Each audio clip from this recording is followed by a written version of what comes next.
నమస్తే అండి. ఇప్పుడు మనం చందమామ కథలు చెప్పుకుందాం.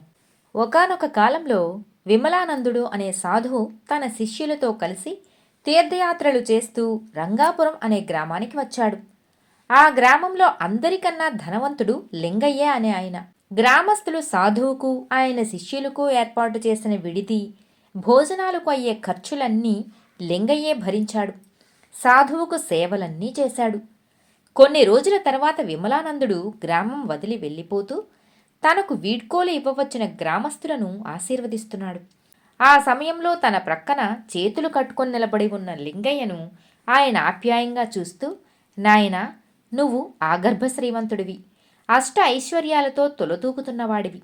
ఇంకా ఏమి కోరి నాకిన్ని సేవలు చేశావో నిన్ను అడిగి తెలుసుకోవచ్చా అన్నాడు. అందుకు లింగయ్య, స్వామి, మనిషికి డబ్బొక్కటే ప్రధానమా? స్వాముల సేవ కన్నా వేరే భాగ్యమున్నదా అని సమాధానం చెప్పాడు. విమలానందుడు ఆ సమాధానానికి సంతోషించి లింగయ్యను ఆశీర్వదించబోతుండగా అక్కడే ఉన్న మంగయ్య అనేవాడు ముందుకు వచ్చి, స్వామి, నాదొక చిన్న సందేహం. మనిషికి డబ్బే ప్రధానం కాదని అందరూ ఎప్పుడు పడితే అప్పుడు సందర్భం ఉన్నా లేకపోయినా అనవచ్చునా అని అడిగాడు. విమలానందుడు మందహాసం చేసి, ఒక సత్యాన్ని ప్రకటించటానికి ఎలాంటి నియమాలు నిషేధాలు ఉండవు. అయినా నీకలాంటి సందేహం ఎందుకు కలిగింది అని మంగయ్యను ఎదురు ప్రశ్న వేశాడు స్వామీజీ. ఆ ప్రశ్నకు మంగయ్య, స్వామి, నేను పెద్ద కుటుంబీకుణ్ణి. పొద్దస్తమానం రెక్కల ముక్కలు చేసుకున్న భార్యాబిడ్డలకు కడుపు నిండా తిండిని పెట్టలేకపోతున్నాను. ఈ గ్రామంలో ఎక్కువ మంది నాలాంటి వాళ్లే. అందుచేత మనిషికి డబ్బే ప్రధానం కాదని అంత ఖచ్చితంగా చెప్పాలంటే లింగయ్య గారిలాగా ఆస్తిపాస్తులు సంపాదించాకనే అది సాధ్యమని సందేహపడుతున్నాను నేను అన్నాడు.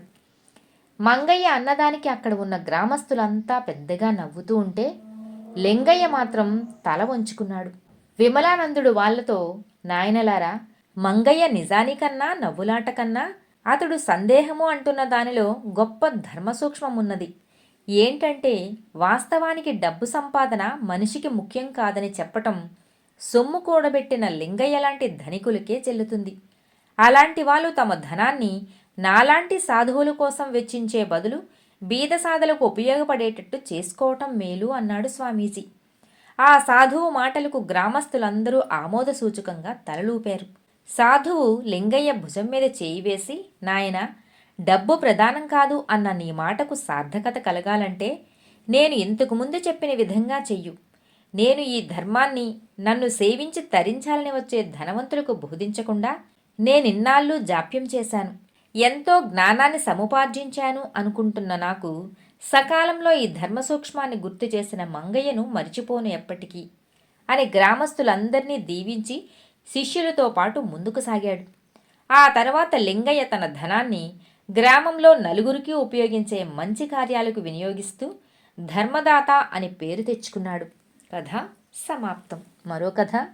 పూర్వం గాంధార దేశంలో వజ్రగుప్తుడు అనే వర్తకుడు ఉండేవాడు. చేస్తున్న వ్యాపారంలో లక్షలు లాభాలు వస్తున్నా అతను ఎప్పుడూ ఏదో చెప్పలేని అసంతృప్తితో కనబడేవాడు. అది రాను రాను మరీ ఎక్కువై అతడి కంటికి కునుకు పట్టటమే కష్టమైపోయింది. ఒకరోజు పొరుగురులో ఉన్న వజ్రగుప్తుడి మిత్రుడు జైనందుడు అతన్ని చూడటానికి వచ్చాడు. జైనందుడు సామాన్య కుటుంబీకుడే. ఉన్నదానితో తృప్తిపడి ఏ చీకు చింత లేకుండా భార్యా పిల్లల్ని హాయిగా పోషించుకుంటున్నాడు. వజ్రగుప్తుడు తనకు నిద్రపట్టని విషయాన్ని జైనందుడితో ప్రస్తావించి పరిష్కారం ఏదైనా ఉంటే చెప్పమని అడిగాడు. దానికి జైనందుడు మందహాసం చేస్తూ, నీకీ నిద్రలేని రోగం ఎందుకు పట్టుకున్నదో నాకు అర్థమవుతున్నది. నువ్వు కొంతకాలం పాటు ఇప్పుడు చేస్తున్న వ్యాపారం గురించి, అందులోని లావాదేవీల గురించి ఆలోచించటం మానే ఏదో ఒక ఉబుసుపోని పనిచేస్తూ కాలక్షేపం చేయటం అలవాటు చేసుకోగలిగితే కనుక నిద్ర దానంతట అదే ముంచుకు వస్తుంది అన్నాడు. ఇంతలో అక్కడ ఏవో జంతువులు వీధిలో అరుస్తున్నట్లు, మనుషులు వాటిని గట్టిగా అదిలిస్తూ వెళ్తున్నట్లు శబ్దాలు వినబడ్డాయి. జైనందుడు విని, ఏమిటి వీధంతా ఒకటే గోలగా ఉంది అన్నాడు. ఏమని చెప్పమంటావు జైనందా? ఊరి వెలుపల ఉన్న పచ్చిక బేళ్లలో మేతకు వెళ్లే ప్రతి గొర్రెల మంద ఈ వీధి నుంచే వెళ్ళాలి తప్ప మరొక మార్గం లేదు. మరి గోల కాక ఏమిటి అన్నాడు వజ్రగుప్తుడు. జైనందుడు ఉన్నట్లుండి ఏదో ఆలోచన వచ్చినవాడిలాగా వజ్రగుప్తుడితో, అయితే ఇప్పుడు నువ్వొక పని చెయ్యి. రేపటి నుంచి పొద్దస్తమాను ఈ వీధి అరుగు మీద కూర్చొని మైదానాల్లోకి మేతకు వెళ్లే గొర్రెల మందల్లో ఎన్ని గొర్రెలున్నాయో లెక్క పెడుతూ ఉండు. ఇలాంటి ఉబుసుపోని పనుల వల్ల నీకు తప్పకుండా నిద్ర వస్తుంది. నేను మళ్ళీ కొన్నాళ్ల తర్వాత వచ్చి నా సలహా వల్ల ఫలితమేమైనా కలిగిందో లేదో తెలుసుకుంటాను అని చెప్పి మిత్రుడి దగ్గర సెలవు తీసుకుని వెళ్ళిపోయాడు. 2 వారాల తర్వాత జైనందుడు తిరిగి వజ్రగుప్తుని కలిసినప్పుడు అతను మునుపటి కన్నా అలసిపోయినట్లుండటం, కళ్ళు రెండూ చింతనిప్పుల్లా నిలుస్తుండటాన్ని గమనించి, ఏం వజ్రగుప్త, నేను చెప్పిన చిట్కా కూడా నీకు నిద్ర తెప్పించినట్లు లేదే అని అడిగాడు ఆశ్చర్యంగా. వజ్రగుప్తుడు చిరుకోపంతో, నిద్రా పాడా, నువ్వు చెప్పినట్లే వీధి అరుగు మీద కూర్చొని ఇంటి ముందు నుంచి వెళ్ళిన ప్రతి గొర్రెను శ్రద్ధగా లెక్కపెట్టాను. తరువాత నా లెక్కలో ఏమైనా తప్పు ఉండవచ్చునేమో అన్న అనుమానం కూడా కలిగి ఊరి వెలుపల ఉన్న చెరువుగట్టు మీద నిలబడి దాపుల్నే పచ్చిక బేళ్లలో మేస్తున్న అవే గొర్రెలను 1-2 సార్లు చాలా జాగ్రత్తగా లెక్కపెట్టాను. ఆశ్చర్యం, ఈ ఊళ్ళోనే 1000 గొర్రెలున్నాయని నేనే రోజు అనుకోలేదు సుమా అన్నాడు. 1000 గొర్రెలా? అంత ఖచ్చితంగా లెక్క పెట్టావన్నమాట.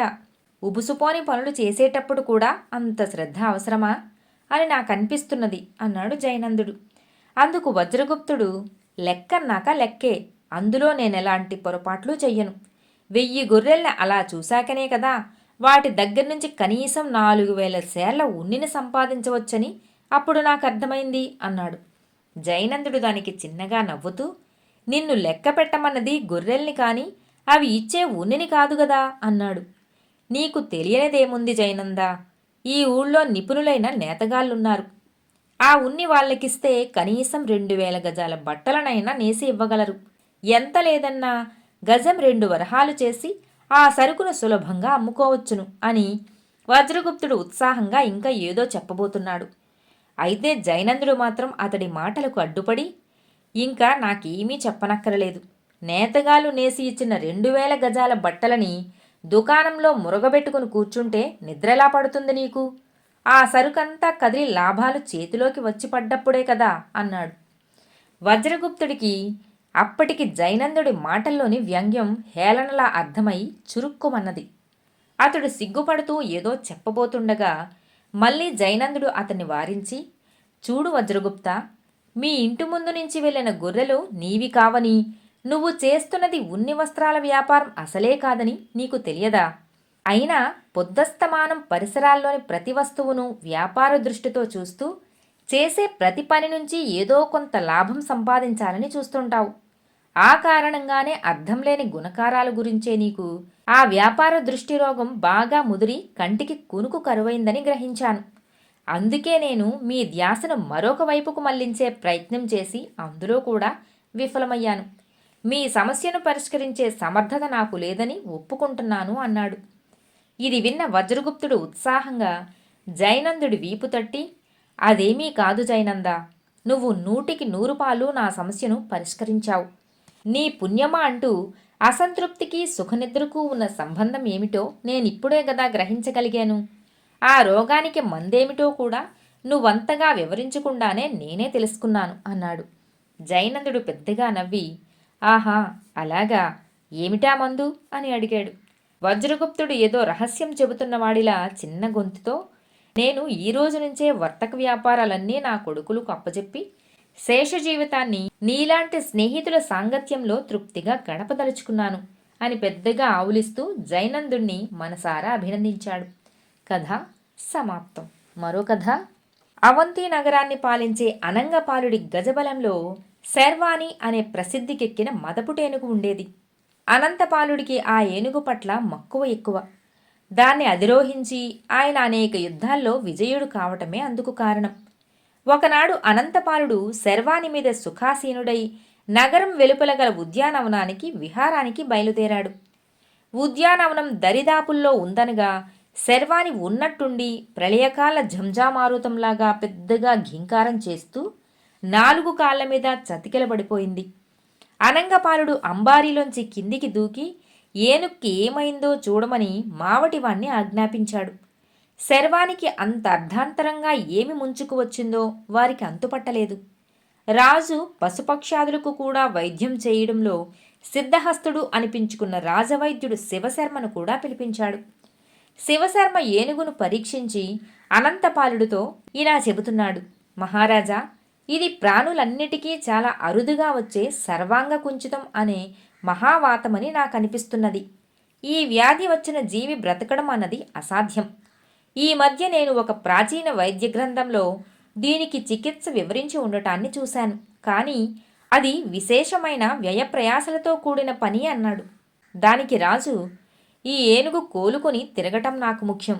ఆ చికిత్స ఏదో ముందే ప్రారంభించండి అన్నాడు అనంగపాలుడు. శివశర్మ ఆ ప్రదేశంలో డేరాలు వేయించి అక్కడ విడిది ఏర్పాటు చేసుకుని ఏనుగుకు చికిత్సను మొదలుపెట్టాడు. ఆయన అరుదైన మూలికలు, రకరకాల కాయధాన్యాలు తెప్పించి లేహ్యాలు, అవలేహ్యాలు తయారు చేస్తూ వాటితో ఎంతో శ్రద్ధగా ఏనుగుకు వైద్యం చేయసాగాడు. నెల రోజులు గడిచినా ఏనుగు శరీర స్థితిలో మార్పేమీ రాజుకు కనిపించలేదు. అయితే శివశర్మ మాత్రం ఆయనతో, మహారాజా, పైకి కనబడకపోయినా వైద్య ప్రభావం వల్ల ఏనుగులో వస్తున్న మార్పులు వైద్యున్నైనా నేను గుర్తించగలుగుతున్నాను. మరికొద్ది రోజుల్లో ఇది మునుపటిలాగా లేచి తిరగగలదు అన్న నమ్మకం నాకున్నది అన్నాడు. అది విని అనంతపాలుడు చిరాగ్గా ఏదో అనబోయేంతలో అక్కడ చేరిన జనంలోంచి ఒక వ్యక్తి ముందుకు వచ్చి, మహారాజా, ఇంతవరకు జరిగిన చికిత్స వల్ల ఏనుగుకు చెప్పుకోదగిన మేలు కలిగిందని నేననుకోను. నాకు అవకాశం ఇప్పించారంటే దీని వ్యాధి నేను త్వరలో కుదర్చగలను అన్నాడు. అనంగపాలుడు ఆ వ్యక్తికేసి చూశాడు. అతడు వినయంగా రాజుకు నమస్కరించి, మహారాజా, నా పేరు జీవకదత్తుడు, నేను కూడా వైద్యున్నే అన్నాడు. వెంటనే శివశర్మ కలుగజేసుకొని, ఇతడు కొన్నాళ్ల పాటు నా దగ్గర వైద్యం నేర్చుకునే ప్రయత్నం చేశాడు.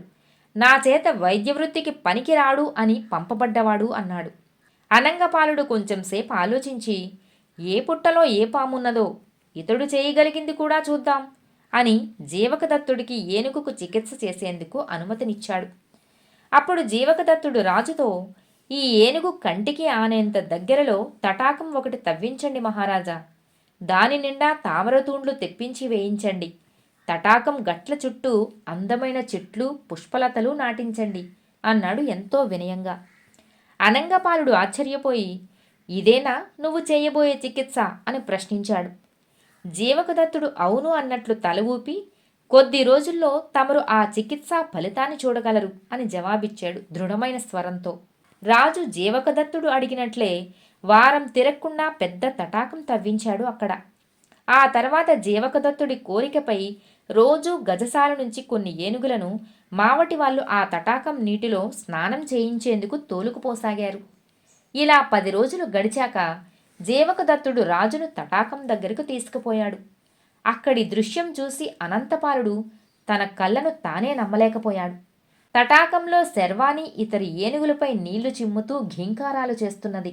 ఇది చూసిన రాజు, ఎలాంటి చికిత్స చేశావో కాని శర్వాణి పూర్తిగా కోలుకున్నది. రేపు నిండు సభలో నిన్ను ఘనంగా సత్కరించదలిచాను, వచ్చి కనబడు అన్నాడు రాజు. దాపున ఉండి ఇదంతా వింటున్న శివశర్మ, మహారాజా, కష్టపడి రాత్రింబవళ్ళు ఏనుగుకు వైద్యం చేసి స్వస్థత కలిగించిన వాణ్ణి నేను.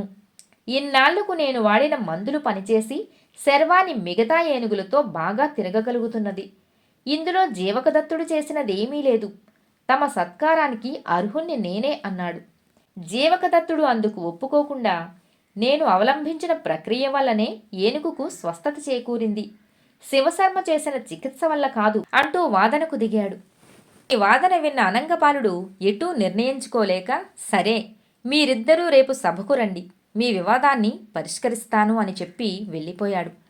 మర్నాడు నిండు సభలో ఆయన వైద్యులు లేవదీసిన వివాదాన్ని ప్రస్తావించి, ఏనుగుకు స్వస్థత కలిగించిన వాళ్ళు ఆ ఇద్దరిలో ఎవరో చెప్పమని అడిగాడు అక్కడ వాళ్ళను.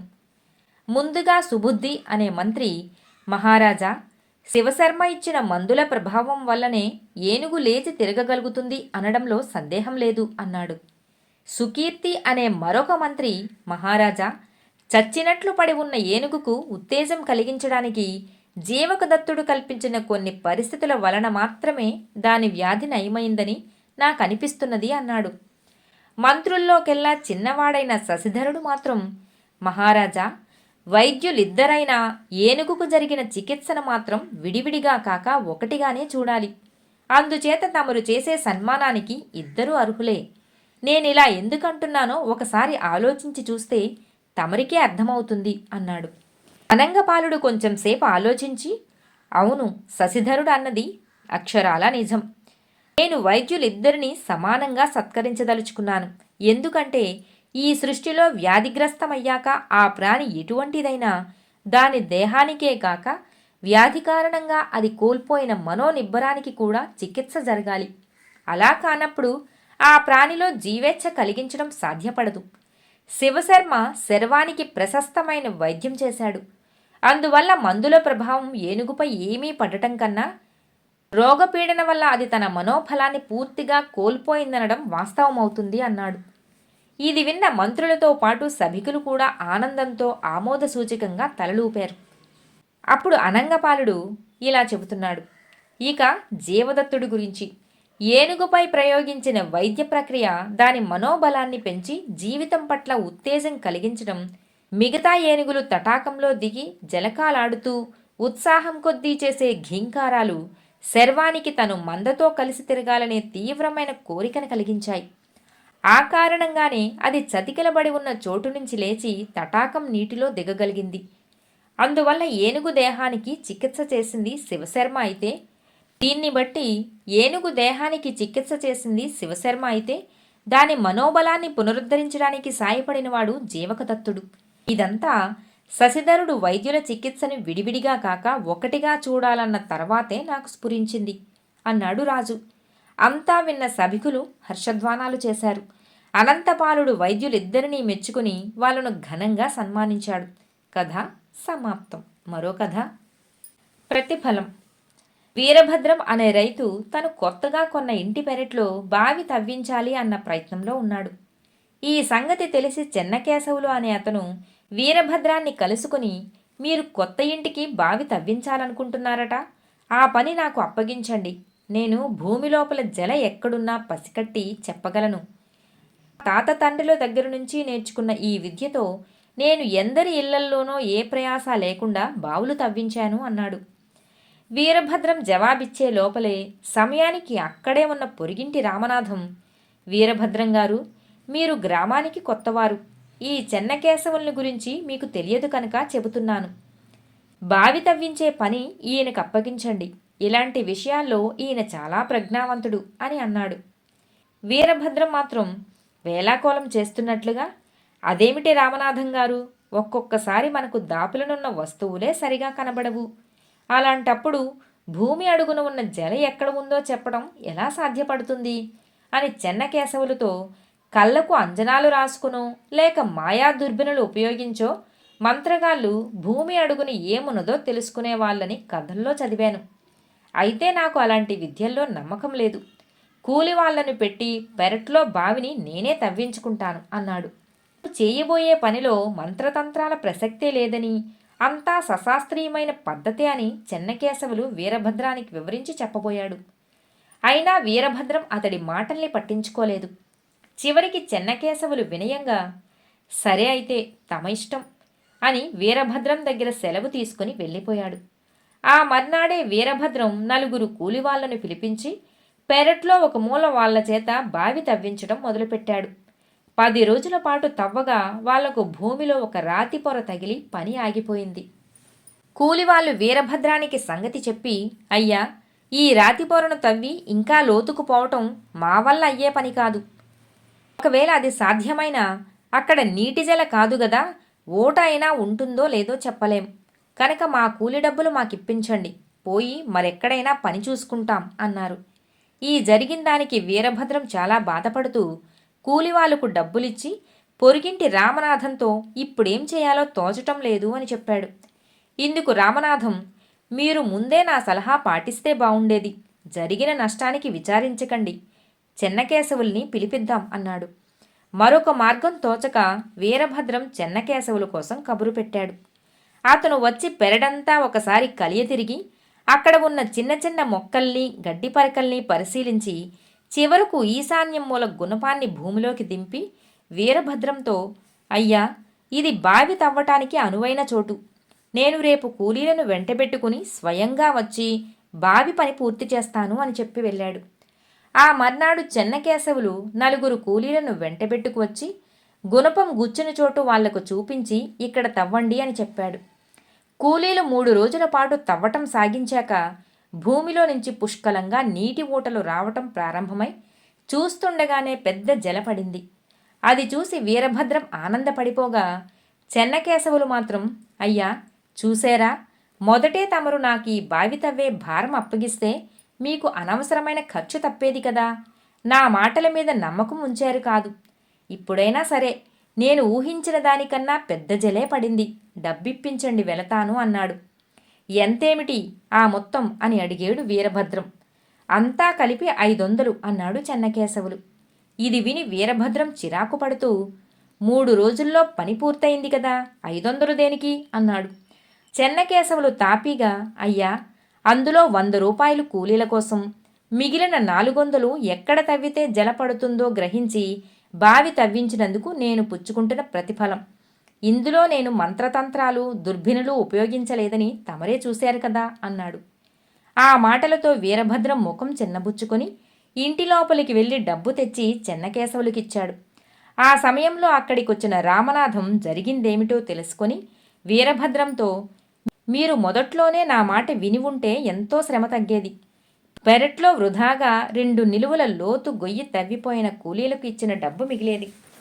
ఇదేదో చిన్న పెరటి బావి కనుక సరిపోయింది. ఏ బీడు ప్రదేశంలోనూ సాగునీళ్ల కోసం బావి తవ్వించాలంటే ఎక్కడిని తవ్వించగలం? అలాంటి సమయాల్లో ఇదేదో మూఢనమ్మకం అని తోసిపుచ్చకుండా అనుభవశాలులైన చెన్నకేశవుల లాంటి వాళ్లను సంప్రదించటం మేలు, చాలా ఉపయోగకరం. ఏమంటారు మీరు అన్నాడు. అనేందుకేమున్నది, ఇక ఈ క్షణం నుంచి నచ్చని ప్రతిదాన్ని మూఢత్వం అనుకునే నా మూఢత్వానికి స్వస్తి పలుకుతాను అన్నాడు వీరభద్రం.